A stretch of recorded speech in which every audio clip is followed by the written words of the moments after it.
ఆషాఢ మాసం సందర్భంగా మన కాసం ఫ్యాషన్స్ కిలో చీరలు కొనండి, అరకిలో చీరలు ఉచితంగా పొందండి.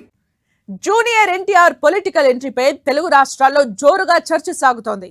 ఈ నెల 18న తిరుపతిలో ఊరువాడ కార్యక్రమం పేరిట సమావేశం నిర్వహించనున్నట్టు రా ఎన్టీఆర్ అనే అభిమాన సంఘం పేర్కొనడంతో ఈ ఊహాగానాలకు మరింత బలం చేకూరింది. తెలుగు రాష్ట్రాల్లో పెద్ద ఎత్తున సేవా కార్యక్రమాలు నిర్వహించేందుకు ప్లాన్ చేస్తున్నారని ఎన్టీఆర్ అభిమాన సంఘాలు తెలిపాయి. 100 కోట్ల రూపాయల నిధులు సమీకరించి సేవ చేయనున్నట్టు ప్రకటించారు. దీంతో జూనియర్ ఎన్టీఆర్ రాజకీయాల్లోకి ఎంట్రీ ఇస్తున్నారన్న ఊహాగానాలు మరింత ఊపందుకున్నాయి. జూనియర్ ఎన్టీఆర్ పొలిటికల్ ఎంట్రీపై తెలుగు రాష్ట్రాల్లో చర్చలు నడుస్తుండటంతో అభిమాన సంఘాలు క్లారిటీ ఇచ్చాయి.